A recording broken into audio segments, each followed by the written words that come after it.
Good afternoon, everybody. Uneducated Economist here. So I was just reading an article coming out of the Wall Street Journal, and the title of this article is something about how Wall Street backs off on bets of a Fed rate cut.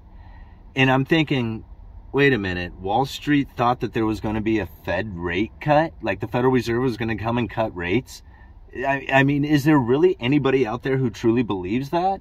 And then as soon as I got done reading that article, the next one that I find is an article talking about how Bitcoin is poised for Federal Reserve money printing. And I'm thinking, oh, well, I guess everybody believes it. Everybody believes that there's going to be this Federal Reserve rate cut. And I find it quite interesting when I hear this argument, because what the Federal Reserve is attempting to do is bring demand down in line with supply. And now the demand right now is quite extreme considering how high they have moved the Fed funds rate. I mean, we're up over 5% now. And when you think about like Fed funds being at zero, that is a dramatic move. When you go from 0 to 5%. I mean, you think about it, typically the Federal Reserve would want to drop the Fed funds rate around 5% to stimulate the economy. So a move of 5% up is a dramatic move that should be very restrictive to the economy. And it will be. The only problem with this is that there is a lag time between the time that they raise interest rates to the time that it actually impacts the market. And now there's anywhere from 6 months to a year is typically what is described as the lag time from the time that they lift the Fed funds rate or raise the Fed funds rate up.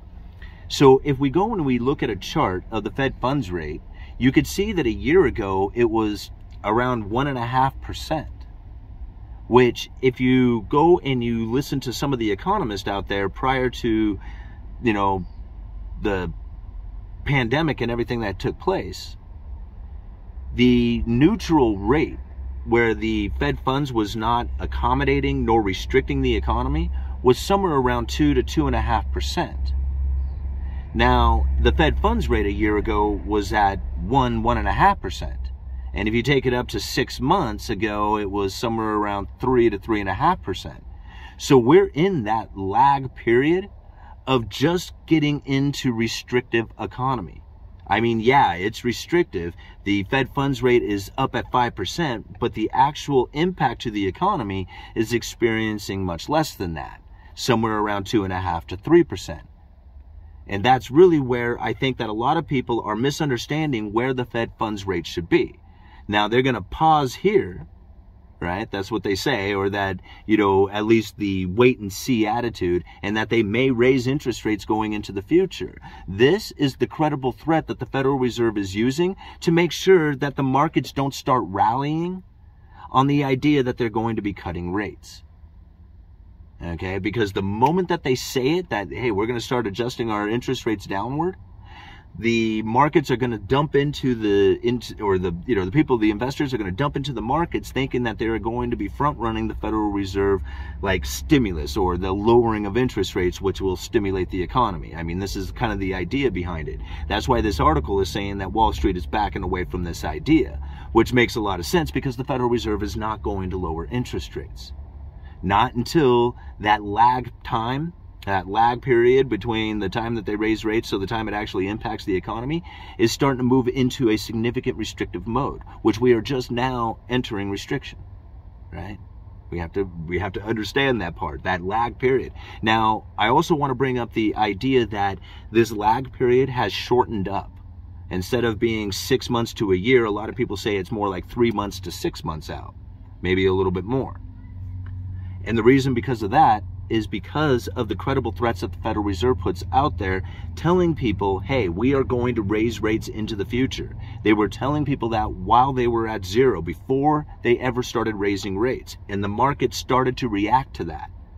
So you think about it, when people were saying back then that the markets have, or the Federal Reserve has lost controls because the markets were reacting before the Federal Reserve attempted to do anything, that's not true. The Federal Reserve had already done something just by simply saying that they were going to do it.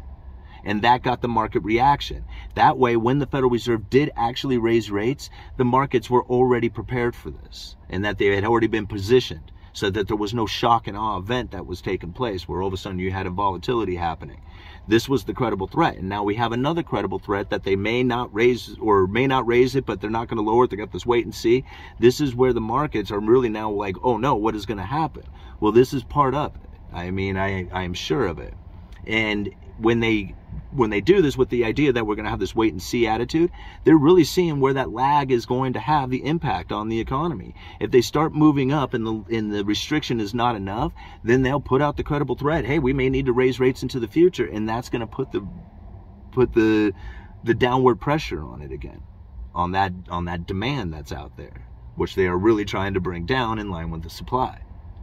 So as long as we have the inflation expectation running as high as it is, and although we are experiencing some forms of deflation out there, I mean, I work retail, so I see it quite a bit, and I know nobody's going to really care when I say that I have seen particular products come down in price, because they're going to say, well, what about all my rent, and what about my gas, and what about all this stuff? Yeah, those things are going to be expensive.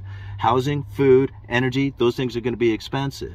But I sell building supplies for a living. 2x4s are back at a normal price. Plywood's moving up a little bit, but it's at a fairly normal price. Things like silicone. I had a customer actually bring it to my attention. He says, wow, the silicone sealant has come down. You know, just the silicone sealant like you would use to, you know, for weatherproofing a window or something like that. He was like, yeah, it was $10.99 last year. And I'm like, what? I do a quick recall on my computer because I have access to, you know, all the sales histories of this particular product. And sure enough, we're selling it for $8.99 now, and last year it was $10.99. So the products are starting to come down. I mean, it's going to take a while. There's input costs that need to come into, or a lower input cost needs to go into these products before you'll start seeing the lower prices on the shelf, because competition is going to take over. People talk about price gouging. Yeah, you can do it while it's happening, but the moment that competition has an inventory supply, an oversupply, you're gonna see the prices come down, because that's the only way to move it, is to lower the prices. Here's another thing. They're going to change the name of products. You're going to be like, wow, this particular one, it's just as good as the other one, but it's cheaper. We're finding that happening with fiber cement products right now, that there is a cheaper product coming out with a brand new name and a little bit different look to it. Mainly it's just the primer, but it has a different warranty to it, and it has a different price, because they need to be competitive. But they don't want to go and produce a whole new product. They want to sell the same product, but they want to be competitive with it. But there's all this higher input cost on all the previous products that they have built out there. So now they have to change the product in a way that has a new name, a new image, and a new price to it. And this is what you're going to start finding in a lot of stuff out there. I mean, you know, work in retail, it's really easy for me to see. It's difficult to see when you only have like the times that you go to the store. I have a catalogs that I can look through. I see the, you know, things that are being, you know, blowout sales, like, you know, discontinued items and things, you know, trying to be pushed through the warehouse. These things go on sale at an extreme price, and you can see it happening, you know. I don't know, I can't think of any other products right offhand. Maybe I'll think of a list of them and I'll do a video on that. All right, Uneducated Economist, you let me know.